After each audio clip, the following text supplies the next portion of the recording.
हम क्यों लेजिटिमेसी दें पाकिस्तान के यूट्यूबर्स को? वो हमको बुला के अपने चैनल में लेजिटिमेसी लेके आते हैं। बेसिकली वो सबकॉन्शियसली हमारी पॉपुलेशन को टारगेट कर रहे हैं कि देखिए we are very genuine people. आपके फौजी दे आर द वंस वो आता है हमारे पास में, तो वो आप एक उनको लेजिटिमेसी दे रहे हैं। In fact my advice to all the faujis that they should not go on any Pakistani channel because आप legitimacy दे रहे हैं और उस legitimacy का वो फ़ायदा उठा सकते हैं। ऐसा चैलेंज मेरे को ना तो लाइन ऑफ कंट्रोल में मिला। लाइन ऑफ कंट्रोल के ऊपर तो सब कुछ सेट है, आपका दुश्मन आइडेंटिफाइड है, करेक्ट, हाँ, आपका रोल सेट है, ऊपर से डेंस फॉरेस्ट हैं वहाँ पे सर। हाँ, that is another I believe एक बहुत बड़ा चैलेंज है वहाँ पे। Line of control was very specific, very straight. Siachen was only difficult from weather point of view. Okay, जो सोल्जर्स आते हैं सर हमारे, उनकी भर्ती होती है, they are mostly judged on their physical this thing, but अभी रिसेंट मैंने न्यूज़ पढ़ी सर कि उनको अभी साइकोलॉजिकल एनालिसिस हुआ करेगा हमारे सोल्जर्स का भी। क्या कारण है सर कि ऐसी ज़रूरत महसूस की गई सर फौज की तरफ से? तो इसलिए महसूस करी गई क्योंकि अब अगर आप पूरी डेमोग्राफी को ध्यान से देखें समझें तो घर घर के अंदर आपको चेंजेस मिलेंगे, वो यूनिफॉर्मिटी नहीं मिलेगी जो पहले हुआ करती। इतना एडवांस टेक्नोलॉजी आ गई है वेपन्स में और तो एक राइफल बनाने में इतना टाइम क्यों लगा सर? आई थिंक राइफल बनाने में टाइम इसलिए लगा क्योंकि आप में इंटेंशन नहीं थी बनाने की। अगर आप में इंटेंशन होती तो राइफल बनाना तो बहुत पहले बन जानी चाहिए। बिहार और यूपी के गांव में कट्टे बन रहे हैं और कहते हैं कि बिहार में तो AK-47 भी लोकल बन रही है, तो DRDO जैसी संस्थान एक क्लास वेपन क्यों नहीं बना पाई? वो हम बाहर से क्यों ले रहे हैं? वो I think it had to do with things like kickbacks and stuff like that. People were not very serious about it. That's what I feel. आर्टनिंग लगा। मैं अभी पीछे एक किसी ट्रेनिंग इंस्टीट्यूट में गया था, ऑफिसर्स का वो था, और मैं देख रहा था कि शाम के टाइम में यंगस्टर्स, यंग वायोस दौड़ रहे हैं। उसके अंदर मैंने देखा कि लड़कियां भी दौड़ रही हैं। सो एक हार्डकोर फिजिकल एक्टिविटी जो कि पहले नहीं था वो, and those girls I was seeing and was admiring that. उसमें कोई होप चढ़ रही है, कोई ये कर रही है, वो कर रही है। दे वर लुकिंग, आई मीन उनको देख के लगा कि awesome. I got a very military kind of feel. Lady officers के माइंडसेट में भी चेंज आया है, या कि बिहेवियर और उनके उसमें भी चेंज आया है। The system has evolved. System, हाँ, I think that is a correct frame sir that we are putting it. Perspective अब सही हो गया सर, आई थिंक इवॉल्व हुआ है। करेक्ट। जय हिंद दोस्तों, मेरा नाम है कैप्टन अमृत कौर और आज हमारे पॉडकास्ट में बहुत ही स्पेशल गेस्ट आए हैं। कर्नल दानवीर सिंह, सेना मेडल। 20 साल की सर्विस में इन्होंने जम्मू कश्मीर से लेकर नॉर्थ ईस्ट तक, सियाचिन से लेकर साउथ ऑफ इंडिया तक हर जगह अपनी सर्विसेज दी हैं और कश्मीर में सर्विस के दौरान इनको सेना मेडल कॉन्फर किया गया था। सर एक सेकंड जनरेशन फौजी हैं। इनके फादर 65 और 71 के इंडो पाक वॉर में एज अ वॉर वेटरन थे। अपनी सर्विसेज देने के बाद आज सर ने प्रिंट और टेलीविजन मीडिया को अपनाया है, जिसमें एक डिफेंस डायनामिक्स नाम का एक शो आता है DD1 पे, जो सर काफी रेगुलरली कवर करते हैं, जिसमें वो लेटेस्ट वेपन सिस्टम, वेपनरी और जियोपॉलिटिकल सिचुएशंस के बारे में डिस्कस करते हैं। इंडियन डिफेंस रिव्यू, जिसमें सर एसोसिएट एडिटर भी हैं, तो ये जानकार है इंडिया और पाकिस्तान के रिलेशनशिप्स को लेकर। और कई दफा सर को आप लोगों ने देखा भी होगा यूट्यूब चैनल पे, और जिसमें कि सर अपने व्यूज देते हैं ऑन दी सिचुएशंस। तो आज हम सर से ना ही सिर्फ डिफेंस के बारे में बात करेंगे, उनकी जर्नी के बारे में बात करेंगे, बल्कि हम एक एरे ऑफ टॉपिक्स के बारे में बात करेंगे, जिसमें हम कुछ सेंसिटिव टॉपिक्स को भी छेड़ेंगे। सर से जानने की कोशिश करेंगे कि उनके व्यू पॉइंट्स क्या हैं इन सब टॉपिक्स को लेके। जय हिंद sir, welcome to the podcast. Thank you for sparing time. सबसे पहले सर, जब भी हम किसी फौजी को देखते हैं, दिमाग में पहला सवाल आता है कि what must have inspired this person to join army. तो आपका इंस्पिरेशन क्या रहा सर? यहाँ से I would like to start this podcast. देखिए, मेरा जो इंस्पिरेशन रहा वो मेरे फादर का। जनरली बच्चे फादर से बहुत इंस्पायर होते हैं। घर के अंदर हीरो होता है फादर एक्चुअली। बिल्कुल सर। और मेरे फादर तो हीरो भी थे। नहीं, आई नो। तो मैं बिल्कुल इंस्पायर्ड था उनसे, और उनको देख के मुझे लगता था कि यार ऐसे ही बनना है, and that was it. So that was the शुरुआत आपकी जो थी आर्मी में, that was because of your father. I think sir was also 65 and 71 के war veteran भी हैं वो sir. Sir. And you were in the same unit as your father, so such a privilege. Sir. Right sir. आपने sir ना ही सिर्फ LOC में अपनी ड्यूटीज निभाई हैं बल्कि नॉर्थ ईस्ट में, सियाचिन में जो हाईएस्ट बैटलफील्ड है, अगर हम तीनों जगह की बात करें तो आपके लिए सबसे ज्यादा जो चैलेंजिंग कौन सा रहा sir service during Kashmir, Siachen और नॉर्थ ईस्ट? हाँ, इंटरेस्टिंग सवाल है ये। और इनफैक्ट तीनों बिल्कुल अलग अलग इलाके हैं और बहुत ज्यादा अलग इलाके हैं, इनके चैलेंजेस भी बहुत डिफरेंट हैं सर। और चैलेंजेस पॉइंट ऑफ व्यू से देखा जाए तो सबसे ज्यादा चैलेंजिंग मुझे नॉर्थ ईस्ट लगा सर। क्योंकि नॉर्थ ईस्ट के अंदर फिजिकल चैलेंज उतना नहीं है जितना आपका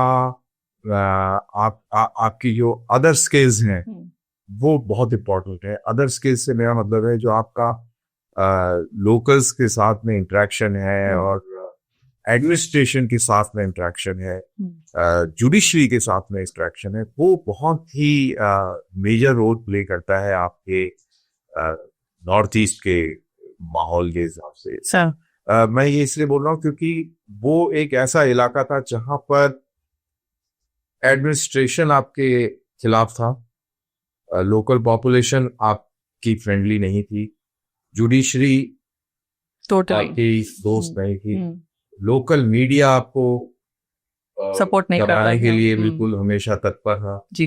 तो इस तरीके का माहौल ऐसे लगता था वहां पर कि शायद हम अपना कोई पर्सनल प्रॉपर्टी डिस्प्यूट सेटल करने आए हैं, और ऐसा लगता नहीं था वहां पर कि हम अपने देश की सेवा कर रहे हैं यहाँ पर, क्योंकि even the administration as I said was not very friendly. जो कि कागजों पे कोशिश करते थे वो फ्रेंडली होने की, बट वो फ्रेंडली नहीं। अच्छा। उनको थोड़ा लगता था कि ये हमारे काम में बीच में दखल देने आए हैं, बाहर से हैं, हमारे नहीं है टाइप से स्टफ। और नेचुरल सी बात है कि हम तो सेंट्रल गवर्नमेंट की तरफ से थे तो हम तो डांट भी देते थे। But there used to be reaction from their side, वो रिएक्ट काफी इंस्टेंट करते थे, डिफेंसिव पे रहते थे। इनफैक्ट एक ऐसी सिचुएशन हुई थी वहां पर नॉर्थ ईस्ट में, वेयर इन पीए सांगमा एक बड़ी फेमस पर्सनालिटी रहे हैं, हमारे लोकसभा के स्पीकर, बड़े लंबे दौर करते हैं। So he had got stuck over there, वहां पे कुछ राइटिंग हुई एंड वो मेघालय जा रहे थे तो ही गॉट स्टक। और पुलिस को लोगों ने दौड़ा के भगा दिया था, जो डिस्ट्रिक्ट कलेक्टर थे वो भी भाग गए थे वहां से, वहां पे कुछ भी नहीं था, इनको पूरी चारों तरफ से घेर लिया हर पैक करके। तो आई रिमेम्बर जो कलेक्टर साहब थे उन्होंने कॉल किया और थोड़ा वैसे बोले कि जैसे कि बहुत ज्यादा वो आदेश दे रहे हैं। तो मैंने सबसे पहले तो उनके जूते मारे 4 पोइयों पर। मैंने कहा कि ये स्थिति जो हुई है या आपके कारण है, because you people are corrupt, you people are. So you said this to him? I told him, मैंने बहुत जूते मारे थे, मैं तो बोल भी नहीं सकता हूँ कि मैंने कैसे जूते मारे थे वो। और जो मेरे साथ में थे वो हैरान थे। अच्छा। और I asked him to shut up actually. Okay. And मैंने कहा you please stay out of it. Now I'll sort out that situation. I went there and army वालों की तो इतनी रिस्पेक्ट होती है ना। बिल्कुल सर। तो आई वेंट देयर, वहां पे पहुंचा तो ऑटोमेटिकली हमको देख के ही भीड़ शांत हो गई। That is what the presence of army. जब हम वहां पहुंचे तो हमारे पीछे पीछे पुलिस वाले भी पहुंच गए, तो उनको भी थोड़ा सा इन चेक करना पड़ा हमें कि अब आप हीरो बनने की कोशिश ना करें। करेक्ट। उनको देख के भीड़ और गुस्सा कर रही थी। So we had to basically tell them that please don't show your faces now, stay away. Because आपसे तो चिड़े हुए हैं ये लोग, ये आपकी तो करनी है ये। फिर हमने वो पीए सांगमा, उसका जो लड़का है जो अभी चीफ मिनिस्टर भी था, ये और कोई लेडीज भी थी शायद, उनको अपनी गाड़ियों में बिठाया हमने। अच्छा, ओके। फिर भी went and took them to Meghalaya border. So एक इस तरीके की सिचुएशन, तो वहां पर ऐसी बहुत सारी सिचुएशन हुई। तो वो बड़ा चैलेंजिंग रहा। ऐसा चैलेंज मेरे को ना तो लाइन ऑफ कंट्रोल में मिला, लाइन ऑफ कंट्रोल के ऊपर तो सब कुछ सेट है, आपका दुश्मन आइडेंटिफाइड है, करेक्ट, हाँ. आपका रोल सेट है, ऊपर से डेंस फॉरेस्ट हैं वहाँ पे सर. हाँ, that is another I believe एक बहुत बड़ा चैलेंज है वहाँ पे. So line of control was very specific, very straight. Siachen was only difficult from weather point of view. Okay. Otherwise वो बहुत ही बेहतरीन जगह थी. वहाँ पे आपका इक्विपमेंट बहुत अच्छा था, वहाँ पे आपकी बाकी सहूलियतें वो इलाके को देखते हुए बहुत ज्यादा थी. We were well looked after by the nation. Okay. And बिल्कुल ठीक था. हाँ, वेदर जरूर था भाई, -30 -60 एंड ऑल दैट स्टफ. मुझे सर मौका मिला था सियाचन जाने का 2019 में, जब मैं कुमार पोस्ट तक गई थी सर. एक फर्स्ट सिविलियन ट्रैक था सर वहाँ पे. So that was the first time. और उस समय आई थिंक कोई लेडी ऑफिसर का ऐसा कोई पोस्ट वहाँ हुई नहीं थी, कोई लेडी वहाँ पे उनकी प्रेजेंस नहीं थी. तो जब हमने ट्रैक कवर किया, वो आई थिंक 65 किलोमीटर्स का ऐसा, if I am not wrong. हाँ. तो रास्ते में कई ऐसी जगह मिली जहाँ पे आई थिंक आपके जो टेंट्स लगे होते हैं वो नीचे की बर्फ पिघल गई तो उसकी लोकेशन चेंज हो गई, लेकिन वो लटके पड़े हैं सारे टेंट रास्ते में. तो ये जो चैलेंजेस है सर, कहते हैं कि हड्डियां गल जाती हैं वहां पे, और खाना जो होता है पूरा पत्थर बन जाता है. इस मतलब लिटरली है ना सर. तो वो जो चैलेंजेस है सर, वो मेंटली कैसे अफेक्ट करता है सर एक सोल्जर को सर? मेंटली तो बहुत विपरीत तरीके से अफेक्ट करता है. Because they have to stand guard also. You have to get stand guard also. ऐसी सिचुएशन होती है क्योंकि वहाँ पे रेरिफाइड एटमॉस्फेयर सब जगह वाइट. मैं सर्दियों में बात कर रहा हूँ. Yes, of course. कुछ वाइट है चारों तरफ, ठंड बहुत है. कमरे से बाहर निकलते ही मतलब इतनी ठंड है कि when you stand and pee, if you happen to, वो बिल्कुल ऐसे करके वो सीधा बन जाएगा वो ऐसे करके. It is that. I know, my God, okay. In fact, I would मतलब it is so cold that you are peeing icicles actually. I mean, oh God. It's so, I mean, so that तो वो एक psychology के ऊपर बहुत effect डालता है. There are cases when some people do break down as well. That's precisely what I'm trying to say, sir. Emotional जब distress होता है soldiers को, तो उस दौरान सर एज एन ऑफिसर जब आप वहां पे हैं, यू नो कि सोल्जर्स हैं, they look up to you sir and they are looking at you, तो आप अपने आप को कैसे strength, from where do you draw that strength sir? Just being a patriot is not enough, it's beyond that. आप वहां पे जब फौज में इतने लोग एसएसबी जाते हैं तो कुछ ही लोग सिलेक्ट होते हैं. एब्सोल्युटली. आई रिमेम्बर मेरे बैच में वी वर 44 और हम 2 ही सिलेक्ट हुए. अच्छा, ओके. और 2 में से भी जो एक था वो पहले महीने की ट्रेनिंग में ही भाग गया. अच्छा. So that's very rare thing. Generally होता नहीं, बहुत रेयर होता है. हाँ, बहुत रेयर होता है. बट आई थिंक वो इसलिए गया बेचारा बिकॉज़ उसके पेरेंटल प्रेशर हो गया कि मेरा बेटा. अच्छा, दैट्स ओके. वो रेयर केस है. आपका सिलेक्शन ही उसी बेसिस पे होता है. जब आपके सिलेक्शन ही उसी बेसिस पे है तो फिर you have it in you actually. Because SSB की आपने बात करी तो you have psychological test, you have physical test, you have an emotional, आपका कहीं ना कहीं वो चेक कर रहे होते हैं, एंड आपको वो सभी के सभी जो पैरामीटर्स हैं उनमें स्टैंड ऐसे करना है कि they all should match with each other. अब जो सोल्जर्स आते हैं सर हमारे, उनकी भर्ती होती है, they are mostly judged on their physical this thing, but अभी रिसेंट मैंने न्यूज पढ़ी सर कि उनको अभी साइकोलॉजिकल एनालिसिस हुआ करेगा हमारे सोल्जर्स का भी. क्या कारण है सर कि ऐसी जरूरत महसूस की गई सर फौज की तरफ से? वो इसलिए महसूस करेगी क्योंकि आप अगर आप पूरी डेमोग्राफी को ध्यान से देखें, समझें, तो उसमें सिमिलैरिटी नहीं मिलेगी आपको. घर घर के अंदर आपको चेंजेस मिलेंगे, वो यूनिफॉर्मिटी नहीं मिलेगी जो पहले हुआ करती थी कि लड़के गांव से आ रहे हैं, वो एक तरीके से उनका रहन सहन है, खान पान है, उठना बैठना है. अब वो चीज नहीं रही. If you have been to a village और you have a village background, you realize कि गांव में क्या होता था कि गांव में कोई भी किसी के घर चले जाता था. आई मीन कोई काम से ही जाता था, ऐसे या खाने के टाइम में गया तो वो खाना भी खा लेता था. बड़े नॉर्मल सी चीजें होती थी. अलग रिलेशंस थे आपस में. दूसरे गांव से पैदल चल के आ रहा है तो मतलब आ रहा है, कहीं जा रहा है, रास्ते में रुका, तो there is no concept of कि होटल होगा या ये होगा या कुछ आएगा. कोई रेफरेंस दे देगा कि अच्छा उससे उसके जान पहचान के फलाने हैं, कोई ना कोई रिश्ता निकल ही आता है सर। निकल आता है, आगे Right. कब रह लेगा वहां पे और आगे चले भी जाएगा, कोई इतना वो भी नहीं। सो एक इस तरीके का कल्चर आजकल बहुत खत्म हो गया है। देन टेक्नोलॉजी इतनी ज्यादा आ गई है कि किसके दिमाग में क्या चल रहा है क्या नहीं चल रहा है, you know how people get radicalized also and things like that. बहुत सारी चीजें हैं। सो रेडिकलाइजेशन एक एस्पेक्ट है, क्रिमिनल इंटेंट है, फिर सिक माइंड्स हैं, you understand what I am saying. Yes yes. So बहुत सारी ऐसी चीजें हैं कि आप को साइकोलॉजिकल टेस्ट करने पड़ेंगे देखने के लिए कि इसके अंदर क्या है, कोई ऐसी कोई मतलब इन डेप्थ उस इंसान का आपको करना पड़ेगा। हमने इसको रिक्रूट कर लिया, फिजिकली बहुत दौड़ने भागने में फिट है, ये है वो है, बट उसके अंदर ये मेंटल इश्यूज है, you know. So it's very important to Right. do this. In fact, they are doing it. They should have started quite early. But sir जो अगर हम जनरेशन पॉइंट ऑफ व्यू बात करें, जो पहले की जनरेशन थी जो आर्मी की और आज की जो जनरेशन है sir, it's definitely more educated, more technology wise they are more you know sir knowledgeable, काफी ज्यादा एजुकेटेड हो गए हैं। पहले आई थिंक ज्यादातर 10th पास या स्कूल से ही ड्रॉप आउट होते थे जो भर्ती होते थे।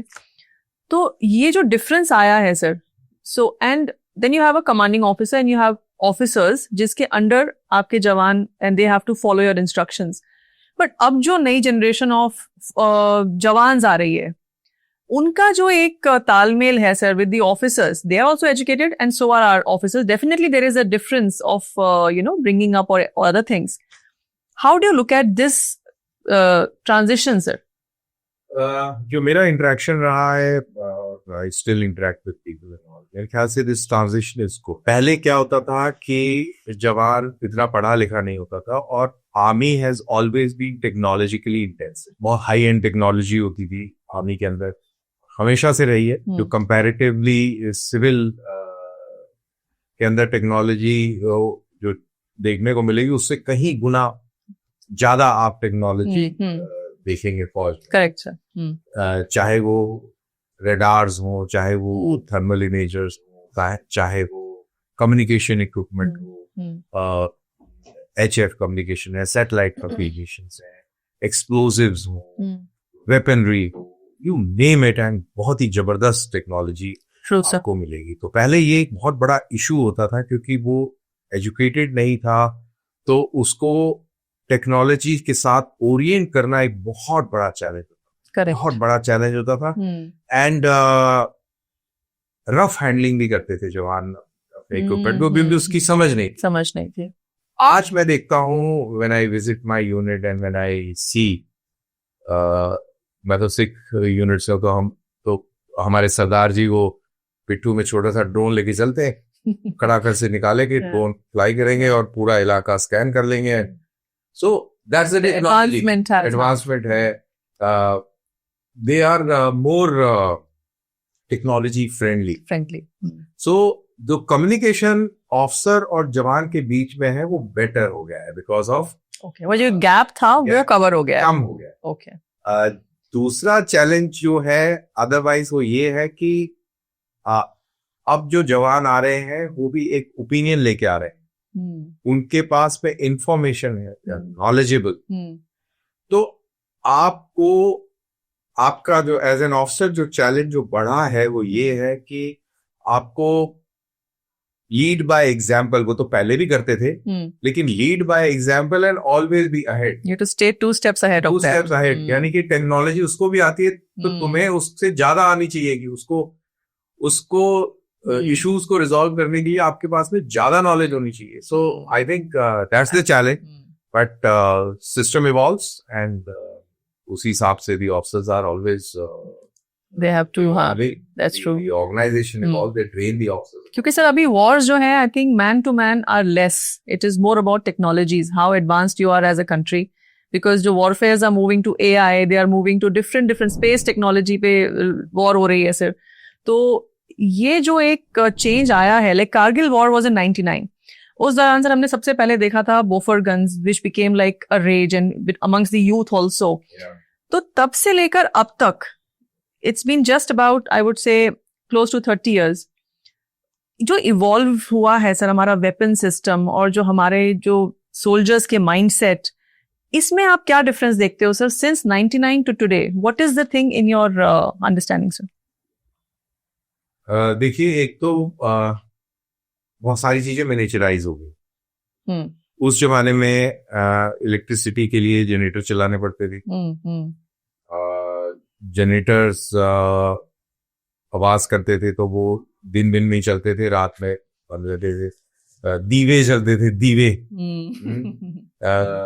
बॉटल के अंदर केरोसिन डाल के और एक दीवा जल रहा था। राइट सर, क्योंकि रात में जलता है। रात में जनरेटर नहीं चला सकते आप। करेक्ट। फिर धीरे धीरे चेंज हुआ तो फिर इन्वर्टर आ गए, तो फिर वो दिन में इन्वर्टर चार्ज कर लो, रात में उसका इस्तेमाल कर लो।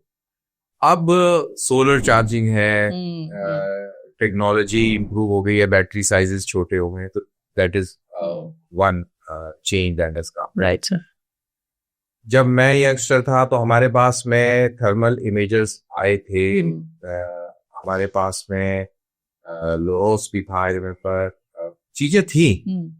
अब वो चीजें और रिफाइन हो गई। जो साइज अगर HHTI का साइज अगर इतना बड़ा था तो अब वो छोटी हो गई। नाइट विजन गॉगल्स आ गए। आपके पास में जो बॉडी प्रोटेक्शन आर्मर पहले शायद बहुत कम था, तो बहुत ही टॉप क्लास हो गया। वेपन्स में काफी चेंज आया है, बहुत ही fantastic weapons now in infantry. People have got 6 saws and AK 203 fantastic the weaponry that has come. Communication equipment बहुत ज्यादा इम्प्रूव हुआ है। एंड एंटरटेनमेंट की things have changed. You know, I remember when I had gone to Siachen. So, not gone to Siachen, when I had gone to RR. कि यार TV देखने को नहीं, तो वो चोर बाजार, वो छोटे छोटे टीवी आते थे ब्लैक एंड व्हाइट। तो छोटे चोर बाजारी से हमने एक टीवी खरीदा था, आई रिमेम्बर, पैनासोनिक का। और वो ANPRC की बैटरी लगा के उसको चला के उसका एरियल का किट को वो एक दूरदर्शन का एक दिखता था, तो वो एक बड़ी लग्जरी थी। अब वो ऐसा नहीं है, मोबाइल नेटवर्क है और things are like that, so things are. Why I ask this है क्योंकि आपका एक शो भी आता है सर DD1 पे, डिफेंस डायनामिक्स, और आप एशिया की जो लार्जेस्ट मैगजीन है sir, largest selling magazine of defence, आप उसके एसोसिएट एडिटर भी हैं सर। तो आपका जो ये जो एक वेपन को लेके जो आपने अपना एक फोर्टे क्रिएट किया sir over the period of time, जब फौज छोड़ने के बाद specially, what was the reason sir? मतलब did anything, what pushed you to get into this field sir after leaving army sir? This dates back to when I was in class 5th actually. Okay. तो my father was the commanding officer और उनके adjutant थे उस समय captain Satija, I remember. Okay. And उन्होंने मेरे को एक बुक दी थी, छोटी सी, एक Observer's Book of Aircraft. Okay. Long time back. And it was a Penguin publication. Beautiful book. Okay. Not more than 4 inches by 3 inches. Acha. And about inch and a half thick. It had pictures and various technical details of a particular aircraft. Okay. So likewise, फिर मेरे को weapons का शौक हो गया, तो मेरे को बड़ा शौक था. In fact, I can very proudly say that मेरे को एयरक्राफ्ट्स की और वेपन की पहचान जो थी फौज में आने से पहले ही बहुत ज्यादा थी। वाओ। और ये मेरा शौक खत्म नहीं हुआ। अभी भी जो मेरा pastime, one of the good pastimes is scrolling the net and looking at weapon and तो मैं वेपन्स को देख के मैं बता देता हूँ कि ये कौन सा वेपन है। एकदम नाम याद नहीं आएगा तो, लेकिन मुझे पता है कि कहाँ से ढूंढूंगा तो ये डिटेल में। और अब से इंडिजीनियस भी काफी आने लग गए हैं वेपन्स एंड आत्मनिर्भरता जो हम बोलते हैं, सो उसको लेके आप काफी कवर करते हैं सर। उसको लेके इसलिए कवर करते हैं कि भाई इंडिया की चीज है। प्राइवेट मीडिया के अंदर तो इस तरीके की कोई बात ही नहीं होती है। वहाँ पे तो गलवान के बलवान टाइप तो क्रैप चलता है, तो वो तो कहती कैंकल ही अलग है। तो इसको सीरियस व्यूअरशिप है।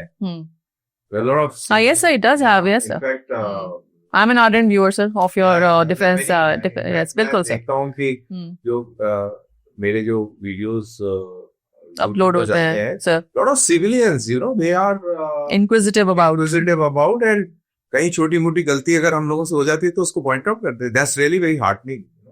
So people are but sir इतना एडवांस टेक्नोलॉजी आ गई है वेपन्स में एंड ऑल, तो एक राइफल बनाने में इतना टाइम क्यों लगा सर? क्यों इतना टाइम लग रहा है? आई थिंक राइफल बनाने में टाइम इसलिए लगा क्योंकि आप में इंटेंशन नहीं थी बनाने की. अगर आप में इंटेंशन होती तो राइफल बनाना तो बहुत पहले बन जानी चाहिए थी. जब बिहार और यूपी के गांव में कट्टे बन रहे हैं और कहते हैं कि बिहार में तो AK-47 भी लोकल बन रही है, तो DRDO जैसी संस्थान एक क्लास वेपन क्यों नहीं बना पाई? वो हम बाहर से क्यों ले रहे हैं? वो I think it had to do with things like kickbacks and stuff like that. And people were not very serious about it. That's what I feel. Otherwise, there is no question that why it should. But अभी कुछ ऐसा इस is there any movement that नहीं है मेरे ख्याल से. AK-203 ले रहे हैं. But as long as our soldiers are equipped with the latest weapons, हाँ. तो ये जो AK सीरीज जो आपने ली है, ये भी बाहर से ली है. 6 और भी आप बाहर से लिए हैं.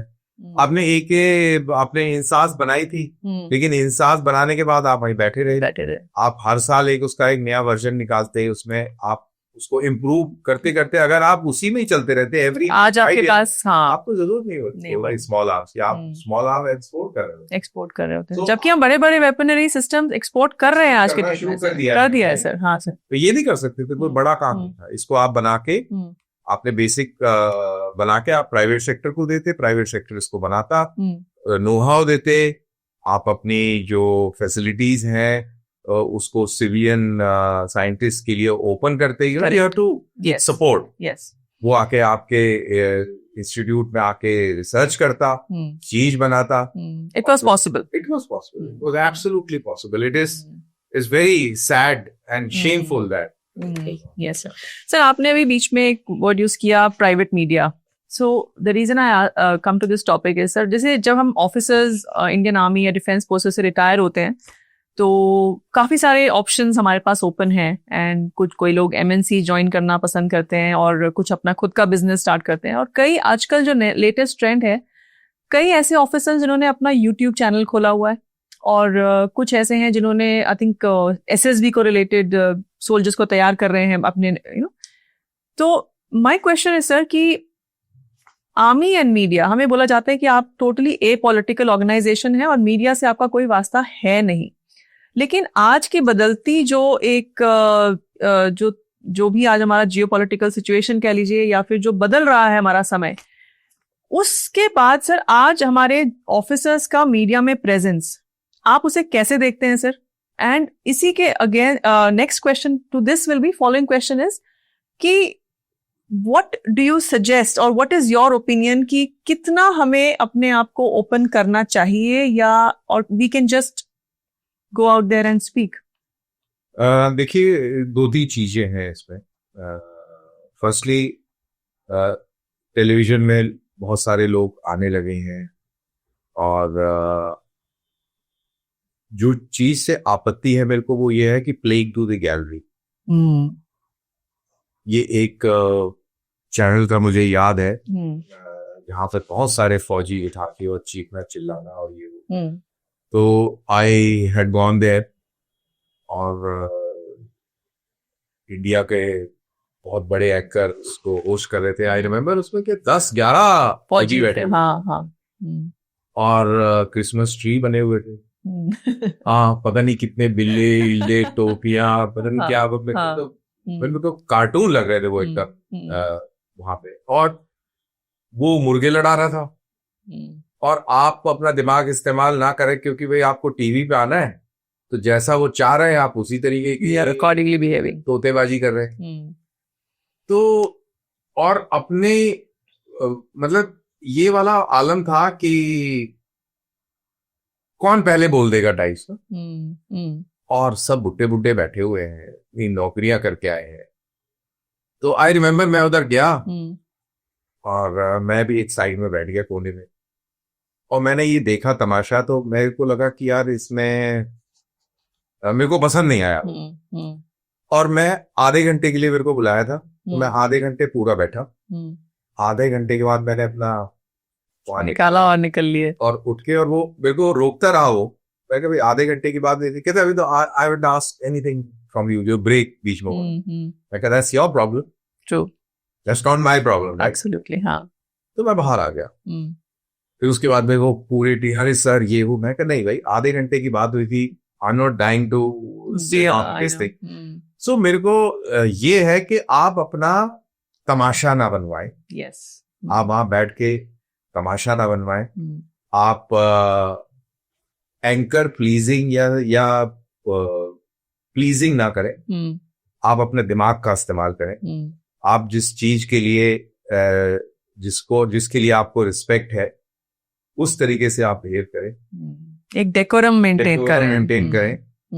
और ये सारी चीजें, अब उसके अंदर आप रिलीजियस, आई रिमेम्बर उसमें ये सारे बैठे हुए थे, एक मौलाना बिठाया हुआ था, एक आधा पाकिस्तानी थे, और बताइए उसमें ये वाला ड्रामा चल रहा था। आप समझ गए ना? तो मेरा कहने का मतलब ये है कि वो मेरे को बिफिटिंग नहीं लगा। राइट। तो ऐसा नहीं कि मैंने कभी ऐसा ना किया हो, मैंने भी किया है, but I immediately course corrected. Right, कि यार ये क्या बकवास कर रहे हैं यार, ये नहीं करना हमने। देखो, I understand, that is why you are there as an officer. तो ये वाला पॉइंट। दूसरी चीज कि मेरे को ज्यादा नॉलेज है, और उस मेरे को ज्यादा नॉलेज में आप अपना ज्यादा मुंह खोल दें, जो कि आप ऑथराइज नहीं है खोलने के लिए। उसका मैं एक उदाहरण देता हूँ। अभी वेरी रिसेंटली न्यूक्लियर सबमरीन एक कमीशन हुई थी लास्ट ईयर, और सारे टीवी चैनल्स ने न्यूक्लियर सबमरीन के ऊपर प्रोग्राम करने शुरू कर दिए। सबमरीनर्स बुलाए नेवी के, उसमें अच्छा, हाँ, और नो नेम्स। उसमें एक कॉमोडोर लेवल के थे, जो कि न्यूक्लियर सबमरीन पे उन्होंने काम भी किया हुआ था। उन्होंने कुछ ज्यादा ज्ञान दे दिया उसमें, एंड उसके बाद में आईएनबी मिनिस्ट्री की तरफ से आया कि भाई ऑब्जेक्शन आ गया सर, इसके ऊपर कोई बात नहीं करेगा। बताइए। मेरे को इसलिए मालूम है क्योंकि हमारे पास भी आया है, तो बात नहीं करेगा, because you are talking more than required. How much is too much, you need to know, that's too much, correct है ना? सो ये आपको दिमाग लगाना है कि भाई मेरे को कितनी बात करनी है, और आपने बात उतनी ही करनी है जितनी प्रेस में है। आप देखिए पेपरों में क्या छपा है। अब हमारे दोस्त फौज में हैं, बड़े हायर पोजीशंस में हैं, हमारे बच्चे फौज में हैं, हमारे रिश्तेदार फौज में हैं। हमें तो बहुत सारी जानकारी है। फौज से इंटरेक्ट करते हैं, मिलते हैं, जुलते हैं, कुलीग्स हैं, जूनियर्स हैं। So you keep discussing these things. अरे वो तो नॉर्मल चीज होती है, बहुत नॉलेज है। हाँ। अगर हम ऐसे मुंह खोल के बकवास करने लगेंगे, तो isn't it damaging for the nation? Absolutely. तो आपको ये ध्यान रखना चाहिए। एंड बाय एंड लार्ज रखते हैं। हाँ, यस सर, यस सर। कोई एक आधा मूर्ख होगा। इसके ऊपर कोई लॉ है सर, कोई डिफेंस मिनिस्ट्री की तरफ से, या लॉ नहीं है, कूलिंग पीरियड है मेरे ख्याल से, कि उससे पहले आप अगर सेंसिटिव अपॉइंटमेंट पे रहे, if I am not, cooling period समझाइए sir. if I'm not very wrong, I think it's 3 years of cooling time, शायद कि 3 साल तक आप, अगर आप कोई सेंसिटिव अपॉइंटमेंट में, जैसे स्ट्रेटेजिक फोर्सेस में रहे हैं या कुछ ऐसी, तो आप वो नहीं कर सकते। तो ये 3 years का क्या, what do you think? Technology change हो रही है, स्ट्रेटेजीज चेंज हो रही है, थिंग्स आर चेंजिंग। तो 3 साल के अंदर बहुत सारी चीजें जो है डेवलप हो जाती हैं, डोमेन में भी आ गई है, तो आप you are not current. Okay. Do you think something in written आना चाहिए, ताकि कुछ एक एडवाइजरी हो, या फिर कोई रूल्स हो या रूल बुक हो, जहाँ पे, क्योंकि जब आप आर्मी ज्वाइन करते हैं तो you have a set of rules, आपको पता है आपने क्या करना है क्या नहीं। तो फौज में रह के इसकी जरूरत इसलिए नहीं है, because by and large people understand, they understand, by and large people. मेरे को अभी तक शायद एक आधे केस ऐसा दिखा जो कि beyond the call of duty. I think आप किसकी बात कर रहे हैं? I think even I will be able to एक बहुत सीनियर ऑफिसर ने किसी लेडी को लेकर भी एक कमेंट मार दिया था। और दूसरा ये है कि that was very political massaging में इतने ज्यादा व्यस्त हो गए कि आपको कोई एक विशेष समुदाय का कोई मिल गया, तो आप उसको डिमीन कर रहे हैं इस उम्मीद से कि शायद मैं कल गवर्नर बन जाऊं, है? तो ये भी एक बड़े दुख की बात। आपको you have to be mature actually, नहीं, बिकॉज सर डिफेंस अभी, क्योंकि जो सिचुएशन और सिनारियोज एग्जिस्ट कर रहे हैं वर्ल्ड ओवर सर, एंड जो डेवलप हो रहे हैं, every day something new is happening, तो मीडिया में प्रेजेंस होना जरूरी भी हो गया है। मीडिया बहुत जरूरी है, मीडिया में प्रेजेंस होना इसलिए जरूरी हो गया है बिकॉज आप नरेटिव वॉर क्या हिस्सा है, आपको जो काउंटर करना है, जो प्रोपेगेंडा नैरेटिव है, उसको काउंटर करने के लिए आप एक बहुत इम्पोर्टेंट हिस्सा है, correct. And I think that is one reason why people are not setting in rules. अगर आप रूल सेट कर लेंगे तो लोग करेंगे, आएंगे नहीं, तो फिर आप कहाँ से लेके आएंगे? ये भी स्ट्रेंथ है ना आपकी। करेक्ट, ये भी एक स्ट्रेंथ है। Let's move on to sir defence in politics now. जैसे हमने कई ऐसे डिफेंस ऑफिशियल्स देखे हैं जो पॉलिटिक्स को चूज करते हैं to go into their next this thing. तो आपको क्या लगता है सर कि politicians, defence people as politicians, how do you look at this aspect sir? देखिए, पॉलिटिक्स एक रियलिटी है। पॉलिटिक्स और डेमोक्रेसी के लिए बहुत इम्पोर्टेंट एस्पेक्ट है। Without democracy and democracy related politics, I think it is meaningless, and we as Indians have to feel proud about it. और फौजी पॉलिटिक्स में आते हैं, बिल्कुल आने चाहिए। It's a service to nations है। सर्विस टू नेशन है, उसमें कोई बुराई नहीं। बिल्कुल। बट यहाँ पर जो हम देखते हैं इंडिया के अंदर, वो ये है कि शॉर्टकट कैसे है कि हमारे जो लोग हैं वो फौजियों को रिस्पेक्ट देते हैं, तो आप उस रिस्पेक्ट को एनकैश करना चाहते हैं, आप अपनी रैंक्स लगाना शुरू कर देते हैं। अब अगर आप वर्ल्ड वाइड देखें, अमेरिका का उदाहरण ले लेते हैं, यूके का उदाहरण ले लेते हैं। चलिए पहले यूके का ले लेते हैं। यूके हमारी जो डेमोक्रेसी है उसका जो बेस है वो यूके से आता है, चाहे वो कॉन्स्टिट्यूशन हो या फिर टाइप ऑफ डेमोक्रेसी रहती है। बिल्कुल सर। चर्चिल, कितनों को मालूम होगा कि चर्चिल फौज में कैप्टन थे और बोर्स वॉर जो साउथ अफ्रीका में हुई थी उसमें उन्होंने लड़ी, और महू में पोस्टेड थे। महू इंदौर के पास है, उनका बंगलो वहां पर अभी। अच्छा, खैर अभी तो ओल्ड ग्रैंड बंगलो था, तो वो I didn't know this sir, मुझे नहीं पता। ही वाज अ फौजी, बट कभी उन्होंने लगाया कि captain Churchill. He was only called as Churchill. Right. Winston Churchill. Eisenhower, D. Eisenhower, he was a great military personnel from America. D. Eisenhower was a theater commander. उसने कभी admiral या नहीं लगाया कभी, लॉर्ड ऑफ द सी कभी लगाया क्या? नहीं लगाया ना। जॉर्ज डब्ल्यू बुश, अच्छा, even he was an army, he was an Air Force major. अच्छा, he fought in Vietnam War, he was flying F-4 Phantoms. उसने नहीं लगाया मेजर जॉर्ज डब्ल्यू बुश। लेकिन हमारे यहाँ जनरल वीके सिंह ने जनरल वीके सिंह लगाया, जो कि मिनिस्टर ऑफ स्टेट थे। वो I think it's now trend, so चलता है। Bad trend. अच्छा, क्योंकि it's a bad trend. Okay, क्योंकि जब आप पॉलिटिक्स में आ रहे हैं तो वो एक डिफरेंट जॉनर है, उसमें मडस्लिंगिंग है, गाली गलौज है, डर्टी ट्रिक्स हैं, एक दूसरे को खींचना, पटकना, ये है, एलिगेशंस हैं, काउंटर एलिगेशंस हैं। If you are in power तो करप्शन के इश्यूज बड़े आसानी से स्टिक ऑन हो जाते हैं। And when you are having your ranks on, तो यानी कि मेजर XYZ या जनरल XYZ, मतलब नारा लगेगा कि जनरल फलाना चोर है, गली गली में शोर है। तो आप एक रैंक को कहीं ना कहीं तौहीन कर रहे हैं, गली में घसीट किया। तो जब आप, अच्छा, अब इन्हीं जो कंट्रीज की बात कर रहा हूं मैं, चाहे यूके की बात कर ले, चाहे आप अमेरिका की बात कर ले, लेकिन वही फौजी जब एज डिफेंस एक्सपर्ट्स उनके टेलीविजन पे आते हैं तो the ranks are used. Yes. But जैसे ही वो आप कॉर्पोरेट सेक्टर, भाई अब जैसे कॉर्पोरेट सेक्टर में आप वहां पे कहीं पे MD बन गए, तो आपका रैंक नहीं यूज होगा।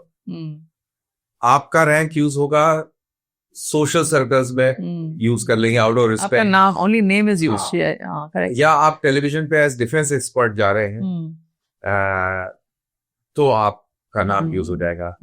कहीं आपसे कोट लिया जा रहा है न्यूज़पेपर के लिए, या आपको ऐसा कमेंट दे रहे हैं which is to do with strategy, तो आपका रैंक यूज होगा। लेकिन आप मेयर का इलेक्शन लड़ रहे हैं, या आप कॉर्पोरेट में नौकरी कर रहे हैं, आप एमडी हैं कहीं के, तो वहां तो I understand. military service is a thing of a great pride, and I believe everybody, every ये कहते हैं ना सर कि आपका rank stays with you till your last breath, हाँ सो एक वो भी एक कॉन्टेक्स्ट है सर, है, लेकिन आप उसको हर जगह पे यूज करके आप उसको डिमीन नहीं कर सकते। डिमीन नहीं कर सकते। इट्स वेरी इंटरेस्टिंग सीन, बहुत Yeah. बहुत नई बात आज कुछ समझने को मिली सर कि बाहर यूज ही नहीं होता है rank. I didn't know it, हाँ, सो इट्स वेरी इंटरेस्टिंग। वहाँ पे फौजी और फौजी पॉलिटिक्स में नहीं है, ऐसा नहीं है। और हमारे यहाँ भी एग्जाम्पल है, राजेश पायलट स्क्वाड लीडर थे, he was a squad leader, he never used squad. he was just Rajesh That is Pilot। right. Jaswant Singh, अच्छा you he was a major from the armored corps. अच्छा, He was a major from so the we armored have corps. examples। हाँ. He never used Major Jaswant Singh. Blind example है। तो ऐसा नहीं कि हमारे यहाँ पे नहीं रहे, राइट, बट आप पॉलिटिक्स में आ गए तो आप प्लीज इस चीज को साइड पे रखें। लेकिन जब आप बाहैसियत जब आप किसी मिलिट्री फंक्शन में गए हैं, जसवंत सिंह को देखो मिलिट्री फंक्शन में गए हैं, तो साइड कैप लगाई हुई है, उनके जो एक आधा जो मेडल है वो भी लगाए हुए हैं, और वो salute is going to pay the respect. तो आपने वहां पे यूज कर लिया, he proudly. Very very interesting sir. But when you are in politics, this is what I feel कि आपको नहीं लगाना चाहिए। I And understand. in fact, not only that, आपको वहाँ पे क्रिसमस ट्री बन के बैठना चाहिए, मेडल भी लगा लिए, टोपी भी लगा ली। so वो थोड़ा सा एक्चुअली लुक्स वेरी, क्यों भाई, आप इस एम के लिए नहीं है वो। करेक्ट। वो आपका एक डेमी ऑफिशियल लुक है, जो कि आप it is preserve for very ceremonial ceremonial functions. हाँ, इनफैक्ट शुरू में जब टेलीविजन में मैंने शुरू किया, तो हम भी ऐसे कार्टून बन के गए, फिर बाद में को रियलाइज हुआ कि no this is this is not the right thing. Correct. And I stop. Sir आप तो पहले इनफैक्ट काफी, मैंने देखा था कुछ यूट्यूबर्स हैं पाकिस्तान के, काफी फेमस हैं, तो आप उसमें काफी जाते थे सर, एंड यू वर, क्योंकि आप जानकार हैं इंडिया पाकिस्तान के रिलेशनशिप्स को लेकर और इंडो चाइना रिलेशनशिप्स को लेकर, एंड आप काफी इंटरेस्टिंग आप अपने देते थे sir opinions. But of late sir आप आजकल आई हैव नोटिस कि आप नहीं जा रहे हैं, मतलब बिकॉज आई डू फॉलो आपके वीडियोस, काफी देखती हूँ सर मैं, तो कोई कारण रहा सर ये छोड़ने का, या कोई कॉन्शियस डिसीजन था, और व्हाट वाज इट सर? चलो firstly I am so happy that I got a fan. I have, you are big fan in me sir. So Sir. A B is कि हम क्यों लेजिटिमेसी दे पाकिस्तान के YouTubers को, वो हमको बुला के अपने चैनल में लेजिटिमेसी लेके आते हैं। बेसिकली वो yes. सबकॉन्शियसली हमारी पॉपुलेशन को टारगेट कर रहे हैं कि देखिए we are very genuine people, आपके फौजी They are the ones who वो आते हैं हमारे पास में, yes. तो वो आप एक उनको लेजिटिमेसी दे रहे हैं। In fact my advice to all the फौजीज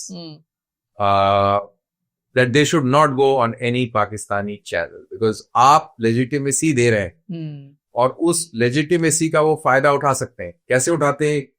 एक यूट्यूबर में देखिए बड़ा वेल प्लान गेम प्लान था।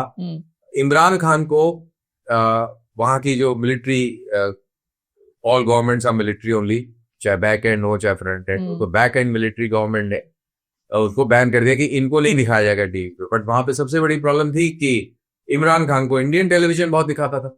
इंडियन टेलीविजन वहां पे देखा था, हीरो बना हुआ था वो तो हीरो था। जैसे ही वो इमरान खान की खबर आती थी, पाकिस्तान टेलीविजन दिखाता नहीं था, इंडियन टेलीविजन दिखाता था।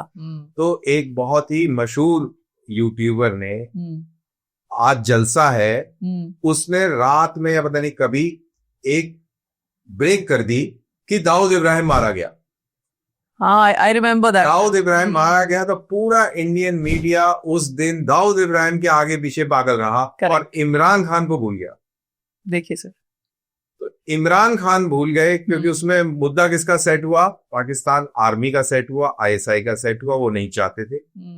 और ये जो लेजिटिमेसी जो हमारे जैसे फौजी जाके दे रहे थे, उसका लेजिटिमेसी का फायदा उठाया उसकी, और ऐसे करके उन्होंने शेप कर दिया। यस यस, और ये चीज जैसे ही नैरेटिव का पूरा खेल है सर। हाँ, सारा खेल नैरेटिव का है। तो जैसे ही मुझे ये समझ में आई, तब से मैंने ये डिसाइड किया कि इनके चैनल्स पे जाके मैं कम से कम लेजिटिमेसी नहीं दिखाऊंगा, और जब भी मेरे को मौका लगेगा मैं इस चीज को हाईलाइट करूंगा और रिक्वेस्ट करूंगा इंडियन फौजी से कि आप पाकिस्तानी चैनल्स पे ना जाएं। नहीं sir, it's a very very important aspect sir, and ये I think message I hope officers देख रहे हैं, they understand the future game from this discussion sir. छोटा सा एक discussion I want to do about your personal life sir. आप married हैं एक एक्स लेडी आर्मी ऑफिसर से जो पहले आर्मी में थी। क्या चैलेंजेस या क्या कुछ आप बता सकते हैं सर कि what was it like to get married to a lady officer and moving ahead from there?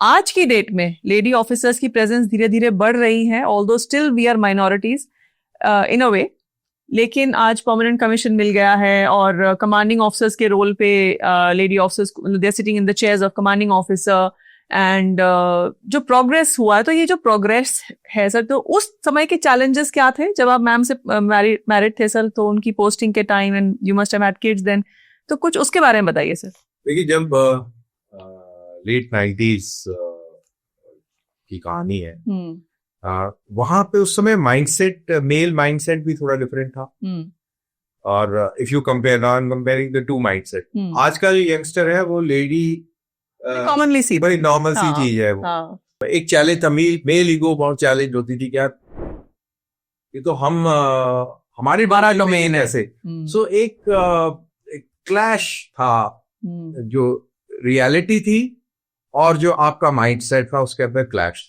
था। तो ये एक इशू था। ऑफिसर्स को, मेल ऑफिसर्स को ये नहीं समझ में आता था कि इनको डील कैसे किया जाए, इनको लेडीज की तरह डील किया जाए, इनको सोल्जर्स की तरह डील किया जाए। चैलेंज था, a lot of confusion in their mind. Okay. Their people were very soft towards them. When people were soft towards them, उनको पता लग जाता था ये तो पप्पू है, वो उनके ऊपर हावी हो जाती थी। तो एडमिनिस्ट्रेटिव इश्यूज होते थे, अच्छा, कमांड एंड कंट्रोल इश्यूज होते थे। धीरे धीरे ये चीजें रिजॉल्व हो गई, अभी कोई नहीं किसी को। तो there is a big difference in mindset जवानों के पॉइंट ऑफ व्यू से। बट हाँ, एक बड़ी इंटरेस्टिंग ये है कि जवानों की तरफ से जो बिहेवियर था, that was very good okay, towards the lady officers. That I can definitely guarantee. Officers का जो बिहेवियर टुवर्ड्स लेडी ऑफिसर था वो हॉस्टाइल और थोड़ा सा जेलसी वाला था उस दौरान से। उस दौरान अब चेंज हो गया है। अब तो कोई जो न्यू जनरेशन है उसको कोई फर्क ही नहीं पड़ता है। They are like, I mean, they are colleagues and they are and women are also different। और बाय द वे सर, जो नए जवान आ रहे हैं, they already have a lady. पहले तो जैसे जवान थे, लेडी वाज कमिंग इन, तो she was the person who was entering. अब जवान नए आ रहे हैं, they already have the lady sitting at commanding officers position and जवान लेडीज भी आ रही है भैया। हाँ, जवान, वो तो अभी तो आई थिंक एक ही सीएमपी में आना शुरू, बट आना शुरू हो गई हैं। बिल्कुल सर, बिल्कुल सर, ये है। फिर आपने महिला पुलिस देखे, लेडीज इन सीआरपीएफ देखा, आसान रहेगा। यस यस, माइंडसेट सोसाइटी का, it's all about the mindset sir. You believe that sir? Mindset and फर्क भी पड़ा है। पहले जो लेडी ऑफिसर्स जो होती थी उनके फिजिकल स्टैंडर्ड्स अलग थे और मेल फिजिकल स्टैंडर्ड अलग थे। मेल ऑफिसर्स लेडी ऑफिसर्स को उस जमाने में पैम्पर करके रखते थे। आज के जमाने में कोई पैम्परिंग नहीं होती। They have to be at their game. Professional treatment है। आप के पीटी टेस्ट भी शायद ऑलमोस्ट सेम लेवल पे हो गए सर। ट्रेनिंग को बड़ा हार्टनिंग लगा। मैं अभी पीछे एक किसी ट्रेनिंग इंस्टीट्यूट में गया था, ऑफिसर्स का वो था, और मैं देखा था कि शाम के टाइम में यंगस्टर्स, यंग वायोस अपना दौड़ रहे हैं। उसके अंदर मैंने देखा कि लड़कियां भी दौड़ रही हैं। सो एक transition, they are into hardcore physical activity, जो कि पहले नहीं था। वो and those girls I was seeing, I was admiring them. उसमें कोई होप चढ़ रही है, कोई ये कर रही है, वो कर रही है। दे वर लुकिंग, आई मीन, उनको देख के लगा कि यार awesome. I got a very military kind of feel. Right sir. तो मैं तो लेडी ऑफिसर्स के माइंडसेट में भी चेंज आया है, उनके बिहेवियर और उनके उसमें भी चेंज आया है। और male officer, actually let's put it this way, that the system has evolved. System, I think that is a correct frame sir that we are putting it. Perspective अब सही हो गया सर। I think evolve हुआ है, correct। जो officer senior है, जो मेरे साथ के जो ऑफिसर जो अभी भी पहुंच उनका माइंड अभी भी वहीं स्टक अप है। Sir are they still stuck sir? क्योंकि वो माइंड तो बना हुआ है, हाँ। लेकिन जो यंगस्टर्स है, जो आज की तारीख में जो कमांडिंग ऑफिसर लेवल के जो लोग हैं वहां पे। बट सर जैसे कहते हैं ना कि जब बच्चा होता है घर पे तो बच्चे के साथ साथ पेरेंट्स को भी ग्रो होना चाहिए। Evolving is not just a child's journey, क्योंकि हम भी तो पेरेंट्स बॉर्न हुए हैं जिस दिन बच्चा बॉर्न हुआ है, तो आई थिंक पेरेंट की तरह भी तो हम इवॉल्व हो रहे हैं ना सर, तो हम भी ग्रो हो रहे हैं बच्चे के साथ। तो is it not the similar kind of a thing? So growing has to be at all the seniority levels and the juniors. मेरे ख्याल से इसको होना चाहिए, आइडियली होना चाहिए, पर कई सीनियर ऑफिसर्स के आपने कमेंट सुने होंगे, True sir. Very stupid. Because अभी recently we read a letter by very senior officer had written, general साहब एक लेटर लिख रहे हैं, सीनियर ऑफिसर ने न्यू लेटर लिखा था। आई थिंक इट वाज जानबूझ के लीक हुआ सर, मेरे को ऐसा लगता है sir. I may be wrong, वैसे कोई लीक हो सकता है क्या? हाँ। अब आप बताइए, क्योंकि वो एक माइंड फ्रेम में फ्रोजन स्टेट ऑफ माइंड है, फ्रोजन स्टेट ऑफ माइंड है, वो उसके समझ में ही नहीं आ सकती। बुढ़ाओ के हम लोग बुढ़े बोलते हैं ना, तो बुढ़े के समझ में ही नहीं आ सकती। But sir chief of army staff का मैं एक सुन रही थी sir, and he was speaking very nice and good words for that gives you confidence sir. He has to, he has no other choice. एक हमारे पुराने जो सीबीएस थे, उनके जो विचार थे, उनके तो बहुत ही अलग थे, कितने डिग्रेडिंग और कैंट्स के बारे में। बिल्कुल सर। सो बट जो अभी जो यंगस्टर्स हैं, जो अभी जो पलटन कमांड कर रहे हैं, जो अभी पलटन कमांड कर रहे हैं, उनका थॉट प्रोसेस चेंज हो गया है। They have उनकी एजुकेशन अलग तरीके से हुई है, और ट्रेनिंग से साथ साथ देखते आ रहे हैं ना सर, सोसाइटी भी चेंज हो गया, सोसाइटी में चेंज हो गया, गाँव में चेंज हो गया, शहरों में चेंज हो गया। विमेन एंड मेन वाला डिफरेंस जो है वो बहुत, आई वुड से इट हैज गॉन सर, वो है, लेकिन वैसा नहीं है जैसे 90s में था। चीजें बदल रही हैं, एंड आई थिंक ये बदलना तो लड़कियां माँ बहन की गालियां दे रही है जैसे हमारे टाइम में तो कोई नहीं देती थी। फर्क हो गया ना? Who knows sir, पहले हो सकता है they were under the this thing. I don't know, पता नहीं कहीं देती है। I don't know, I'm just speaking it loud. तो सब कुछ चेंज हो गया ना? हाँ sir, definitely things have changed, and जरूरी भी है sir, change is the only constant बोलते हैं ना sir. Change is the only तो this is very important, चाहे फिर वो आप आर्मी की बात कर लें या in general society की बात कर लें sir, this we have to grow together, है ना सर? Like जब आपकी पोस्टिंग हुई थी सर, कभी मैम अलग थे एंड ऑल दैट, तो अभी जैसे बोला जाता है कि बहुत सारे मैरिटल डिस्कॉर्ड के केसेस एंड काफी राइज हो गए, ना ही सिर्फ सिविल में but even in our defence forces, जवानों के काफी सारे केसेस हैं मैरिटल डिस्कॉर्ड के, और बहुत सारे I think even our officers are facing. तो ये जो डिस्टेंस की बात जो होती है sir, do you think it leads to any kind of personal बहुत ज्यादा प्रॉब्लम? हमारे पर्सनल में तो आया नहीं, हमने डिस्टेंस ही देखा, तो ऐसा तो कुछ तमाशा हुआ है। It's also about the generation that we are dealing with, या जिस जनरेशन की हम बात कर रहे हैं, जिस तरीके की कम्युनिकेशन एक्सेस है, और जिस तरीके से आपकी सोसाइटी चेंज हो रही है, tolerance level, patience level, society के जो इंस्टीट्यूशंस हैं जैसे क्रम्बल हो रहे हैं, right, marriage as an institution, उसकी वो बायसनेस नहीं रही जो पहले हुआ करती थी। अगर आप चाहे तो जो हमारे पेरेंट्स के टाइम में थी वो शायद हमारे टाइम में नहीं थी, जो हमारे टाइम में है वो हमारे बच्चों के टाइम में नहीं होगी, and likewise things are changing as you just mentioned कि changes constant. Because काफी सारे केसेस जो आते हैं सर 50% से ज्यादा are I think marital is changed, and अभी the greatest challenge to I was talking to a commanding officer to be got approved, and वो भी पलटन डिवोर्स करने, तो ये बहुत बड़ा एक मैन मैनेजमेंट इशू आ गया है ऑफ एक्स्ट्रा मैरिटल अफेयर्स भी, जो हमारे टाइम में सुनने को नहीं मिलते थे, वो अब बहुत कॉमन हो गए हैं at jawan level, at officers level, and इसका इम्पैक्ट बड़ा सीरियस है on the operational side, because हम लोगों का कॉन्सेप्ट ये रहा है कि we are all brothers and sisters, और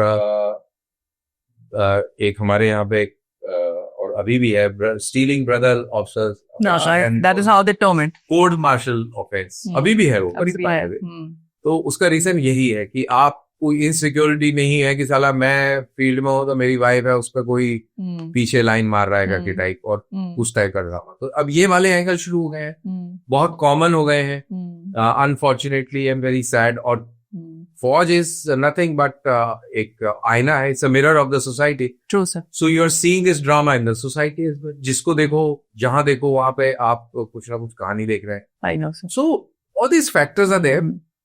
Now it's a big challenge. It is. It is. अब आप इसको कैसे डील करेंगे? Hmm. Will you divorce the families from the army? Divorce the families from From the army, like I have Oh. gone. A very deep statement, sir. I stayed with the French military, and where I realized that families are not with the army. Oh. जैसे हमारे यहाँ पे तो families army के अंदर ही होते हैं ना. Yes, आपको घर yes. आर्मी का मिलेगा, हाँ. आपकी फैमिली वेलफेयर होगी, आवा होगा, फला होगा, डिमका होगा. फ्रांस की आर्मी में ऐसा नहीं ऐसा रहता. नहीं. Oh, I see. आपका मिलिट्री स्टेशन होगा, Hmm. आपने घर, अपने वहां पे गांव है, वो गांव ऑब्वियसली हमारे Right, स्टेशन right. नहीं. हाँ. आप वहां पे अपना अकोमोडेशन अपनी हायर करी हुई है, आपने जो भी करा हुआ है, कहीं भी करा हुआ, आप सवेरे आएंगे, Hmm. एंट्री करेंगे आरपी गेट से, अपना पूरा ड्यूटी देंगे. रात की ड्यूटी है तो आपके लिए Like any other job. हाँ, you are like any other job. रात में तो आपके लिए वहां पे रूम्स अवेलेबल है, वहां पे रहिए, अपनी ड्यूटी करिए, बाकी कैसे. बस सिक्योरिटी वाइज भी वहां पे शायद ऐसे चैलेंजेस नहीं है जैसे हमारे यहाँ शायद फेस होते हैं. That's why we need the cantonment का एक जो सेफ्टी एनवायरनमेंट अलग बच्चों के लिए हाँ, है ना बहुत सर, सारी है चीजें ना. अलग. तो हाँ. अगर इस तरीके के तमाशे होते रहेंगे, अगर आपके इंस्टीट्यूशन सोसाइटल Hmm. और मैरिटल डिस्कॉर्ड होंगे, जिसकी वजह से आपकी ऑपरेशनल एफिशिएंसी आने वाले टाइम में खराब होगी. Hmm. जब आप you are armed, you are well armed, दुनिया का हथियार है, ये है, वो है, और आपको ये लग रहा है कि यार आपको शक हो रहा है कि ये है, वो है, तो फिर आपस में, और ऐसे केसेस हुए हुए हैं. Hmm. यहाँ पे एक दूसरे के ऊपर गोली चल गई है, हाँ, yes. तो ये केसेस है. Hmm. सो आई थिंक ये एक बहुत बहुत सीरियस मैटर है. Hmm. मेरा पॉइंट ऑफ व्यू ये है कि चाहे सुप्रीम कोर्ट का आदेश जरूर है उस पे कि भाई two consensual adults, it's a consent, it's not a crime. Hmm. But I think as far as army is concerned, it's a It cannot very, be. very serious crime. Sensitive issue. It should be dealt with greatest of severity. Hmm. There should be no leeway on this, because जैसा मैंने कहा कि इसका impact operational छुपे होता है. आपने जो भी बकवास करनी है, Hmm. आप फौज के बाहर बाहर करेंगे, फौज के अंदर नहीं करेंगे. जैसे अभी जैसे अग्निवीर आ रखा है, it is like they have a period of 5 years and उतने में they can't even get married. 5 साल अपना सर्विस दो and then you are settled out and you probably will get अच्छी जॉब्स मिल जाती हैं बाहर. जो भी है. तो ये भी आई थिंक एक towards this what we are speaking, don't you think it's in a way a very positive aspect है सर. एक इन्फेंट्री यूनिट में मेरे को एक सीओ बताते हैं कि उसकी यूनिट में कितने सारे केसेस हो गए जवान लेवल पे कि जी एक्स्ट्रा मैरिटल अफेयर हो गए. बताइए. तो आप वहां पे फैक्ट्री साइड होगा कि नहीं होगा, कितना बड़ा चैलेंज है एज ए कमांडिंग ऑफिसर है. It's a human thing sir, it's हाँ. नॉट एंड ऑफिसर्स के लिए चैलेंज है, और ऑफिसर्स के अंदर भी ये केसेस ऐसे आ रहे हैं. आ रहे हैं. तो फिर कहाँ लीडरशिप है, कैसे है? It's a big issue and I think it's a serious issue. इसके ऊपर एम्बैरेसमेंट भी नहीं होनी चाहिए बात करने की, क्योंकि जब तक आप बात नहीं करेंगे तो उस चीज को पकड़ेंगे नहीं, जब पकड़ेंगे नहीं तो उसका सोल्यूशन नहीं निकलेगा. सही बात. So it's very serious. In fact, well, let's not get into specifics. True. I get your point. नहीं सर, that's true sir. बहुत सारे डिफरेंट टॉपिक्स पे हमने बात किया sir, and you really given very candid आपने ओपिनियंस दिए अपने. Sir we have a rapid fire round for you. जो आपके दिमाग में पहला थॉट आए आप मुझे बताइएगा. Some questions. कॉफी और चाय during long missions? Coffee or chai during long missions? long missions? Chai. Did you ever get it during the missions? Yeah, always. Okay. One word that defines your military journey? Passion. Favorite weapon to train with? AK-47. Best survival skill you learnt in the army that is helpful even in your civil journey? Killing with raw hands. Morning workouts or late night drills? Morning workout. What was one of the most funniest moments of you in being in the army that you remember? Well, कोई अगर याद आ रहा है? या बड़ा थोड़ा सा embarrassing time है, but I think That's precisely what I want, sir. Yeah. हम लोग लेह में पेट्रोलिंग के लिए गए थे, और since you have been with the ASU, understand the Sir. TNM well. Sir. गाड़ी का जो ब्रेक का जो वो था पाइप, वो लीक हो गया।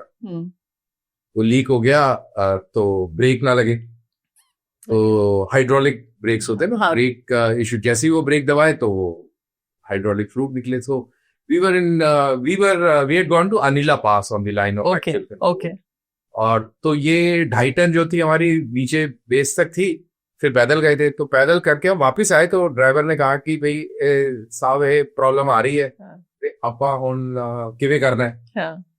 तो हमने कहा यार किवें की करना है, गाड़ी भी नहीं छोड़ सकते, यू कांट लीव योर गाड़ी आल्सो, राइट। एंड हम अपने बेस से कितने किलोमीटर दूर हैं, और फिर वहां पे कोई रोड बोर्ड भी नहीं थी, and that area had sand, so we had to cross one pass and then go. So हमने कहा ये कैसे होगा कैसे होगा कैसे होगा, तो बड़ा दिमाग लगा। So I got my troops fallen, मैंने कहा भाई कॉन्डम निकालो किसके पास था। अच्छा। एंड तो nobody, everybody was, मैं कहा डोंट पिल विद मी, मैं कहा आई स्टार्ट चेकिंग, बिकॉज अभी सर्वाइवल का सवाल है, क्योंकि हम टेंटेज नहीं लाए हैं, -20s में जाएगा टेम्परेचर, और we have to get back to base, condoms please. तो लोगों ने अपने अपने उसमें से, and we collected enough quantity of condoms to tied up. Okay. So our vehicle moved on condom. It was successful, sir. Exactly, we were successful because idea was just to cross that pass.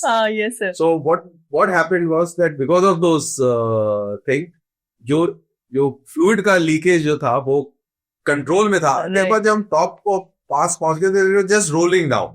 हाँ, वहाँ पे फिर of course हाँ। Issue नहीं हुआ, but by the time we reached the nearest ITBP post, मतलब we could reach. I'm sure if any of those soldiers is listening, he will recall it, sir. So I written an article in. अच्छा, you had, sir. I've written an article on this, so I'm not saying it for the sake. वो कहते हैं sir, एक soldier को होता है ना sir, क्या बोलते हैं, एक वर्ड ही होता है कि कुछ भी दे दो, he will create something out of it, you know, sir. So हाँ। I mean वो गाड़ी बनाने वाले ने भी नहीं सोचा होगा कि गाड़ी कॉन्डम से चल जाएगी। That's really funny, sir. अच्छा sir, one thing civilians will never understand about army life. Army life के बारे में सिविलियंस एक चीज जो कभी नहीं समझ पाएंगे, वो क्या है सर? CSD कैंटीन की फ्री दारू। रम। ठीक है सर। हाँ, उनको लगता है कि वो फ्री की मिलती है। Sir a comrade you will never forget sir? हवलदार Harbhajan Singh. He was with you in the Sikh unit, sir. In the thick of battle, we fought. Sir. And very, very good man. Sir. मेरी service सिर्फ 8 साल थी, उसकी service तकरीबन 20 साल थी. Sir. बहुत कुछ सीखा. He was from age से खिलाई. मैं RR में था.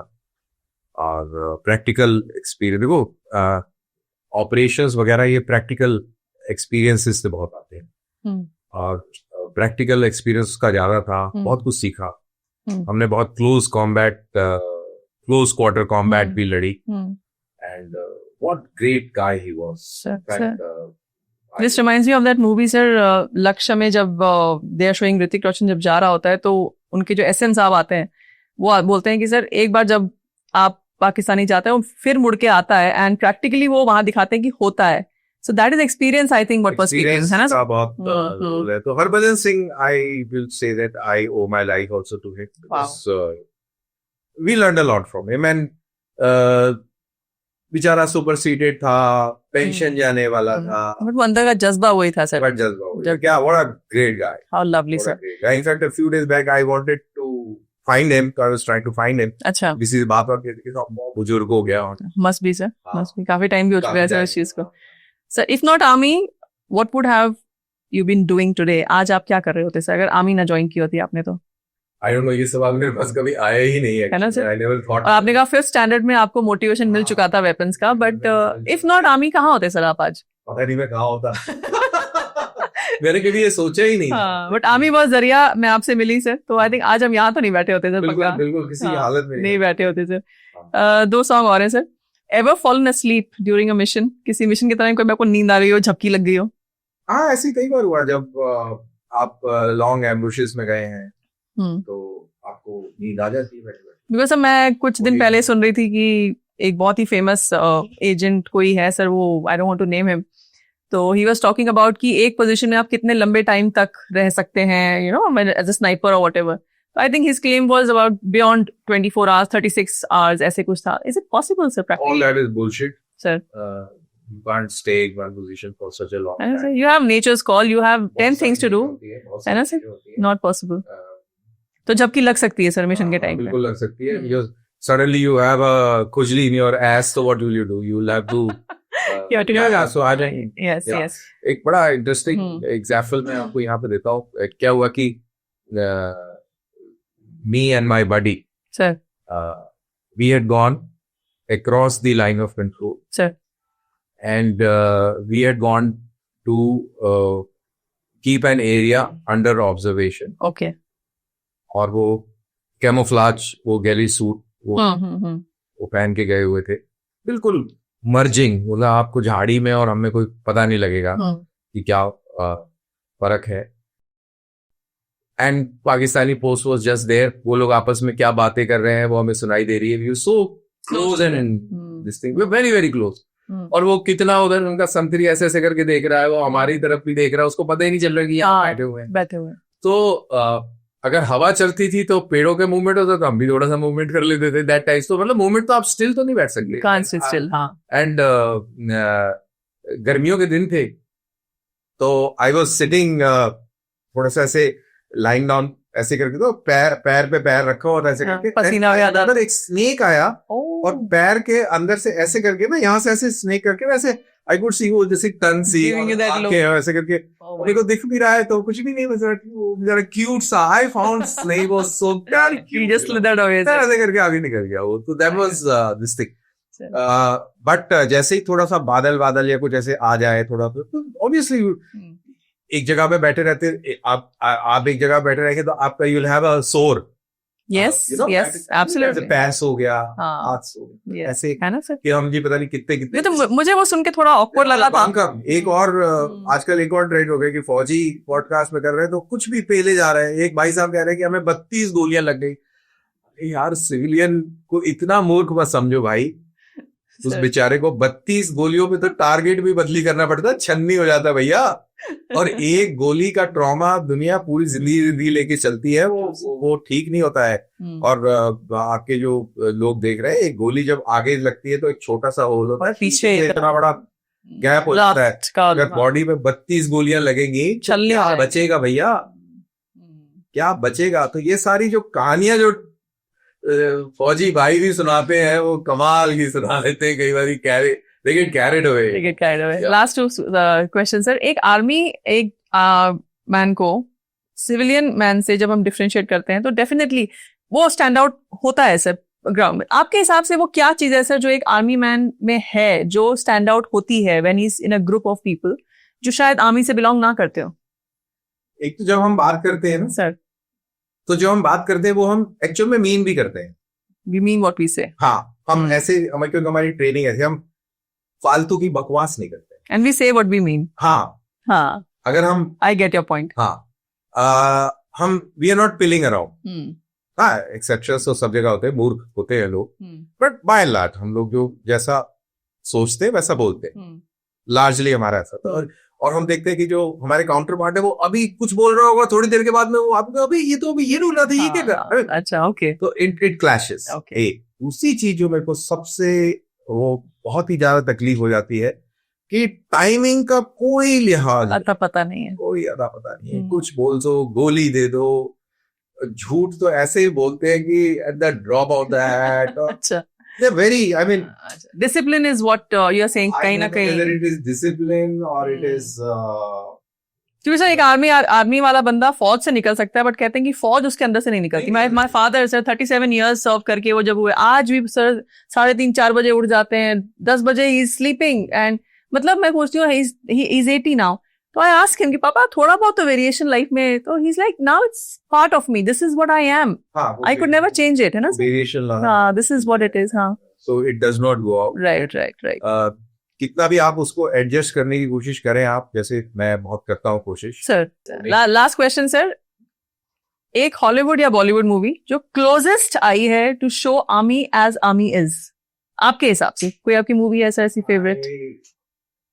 I'm not a very great fan of movies. You don't watch I it, don't see movies actually. But मैंने वो बॉर्डर मूवी जरूर देखी थी। अच्छा। वो लास्ट में आते आते वाहियात हो गई एकदम। वो कुछ और कहीं और टेंजेंट चला गया। हाँ, बैंक खड़े हुए हैं और लगा रहे हैं, हाँ। सब वो फीलिंग बहुत नहीं होता रहे। Nonsense. Right. Otherwise, that was quite close. Yes. I think Lakshya also was quite close to. नहीं देखी आपने? अच्छा। क्योंकि Right. I don't watch movies actually. No issues, sir. That I really want to thank you, sir, from the bottom of my heart कि आपने एक तो पहली बार टाइम स्पेयर किया from your busy schedule because आपका एक रेगुलर शो आता है, आप उसके बीच में टाइम निकाल कर आए हैं और इतने कैंडिडली आपने मुझसे बात करी as if we are just chatting and which is it's such a pleasure having you, sir. Thank you very much for being a part of my show. It was a great pleasure. Thank you very much, sir. Thank you, ma'am. Right, sir.